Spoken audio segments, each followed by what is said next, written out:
ज्ञान लेते समय किस बात पर विशेष रूप से ध्यान देना चाहिए?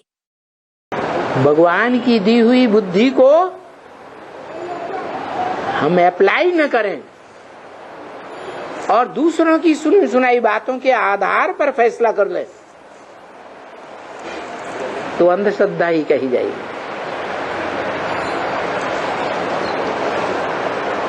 श्रद्धा विश्वास पक्का होना चाहिए। इसलिए भक्ति मार्ग में भी कहते हैं, गुरु करो जान के और पानी पियो छान के। अच्छी तरह से पहचान करके गुरु बनाओ। गुरु नहीं, सदगुरु को पहचानो तो सदगति होगी, नहीं तो दुर्गति तो सारी दुनिया की है ही है। सारी दुनिया दुर्गति में पड़ी हुई है, अनराइटियस है, कोई को सही रास्ते का पता नहीं है। बाप कहते हैं ऐसे दर दर माथा टिकाने की दरकार नहीं है। पूरा पहचानो, पूरा जानो और फिर उसके बाद माथा टिकाओ। इसलिए कहते भी हैं, गुरु करो जान के, पानी पियो छान के।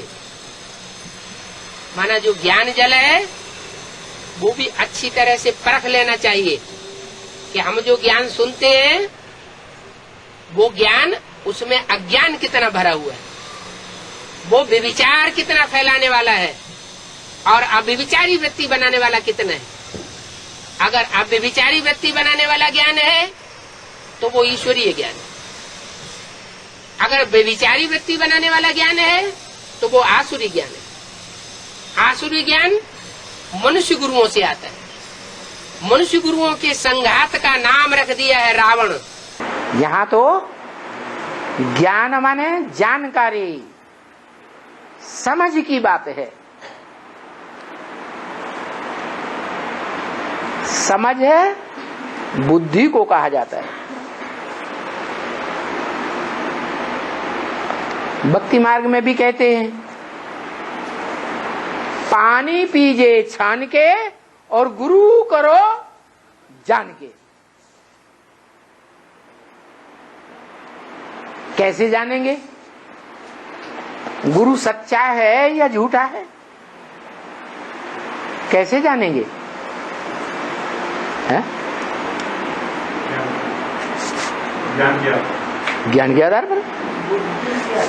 ज्ञान मिला नहीं 80 साल में है? कहिए क्या बुद्धि का आधार?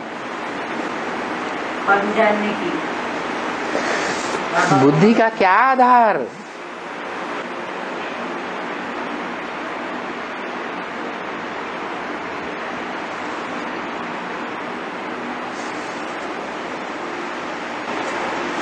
किसी के साथ जीवन में रहने से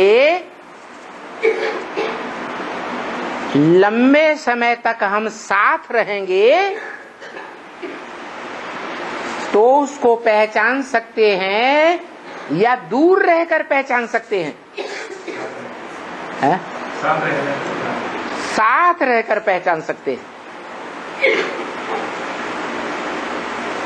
दूर रह करके पहचानना नहीं होता है।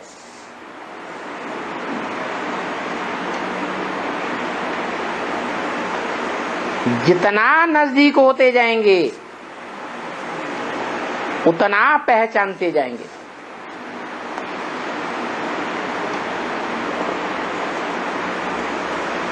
और ऐसे भी है, कोई कोई लंबे समय तक नजदीक रहते हैं।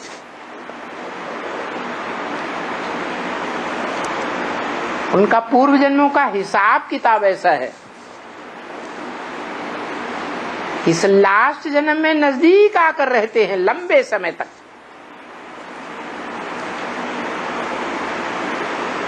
फिर भी कमजोरी क्या है? सुनी सुनाई बातों के आधार पर प्रभावित हो जाते हैं।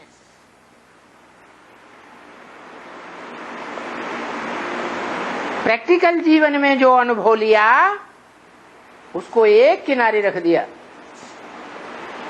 और सुनी सुनाई बातों से प्रभावित हो गए।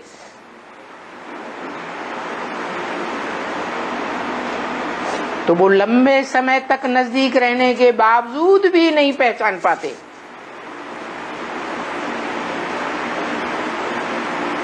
और त्याग देते हैं।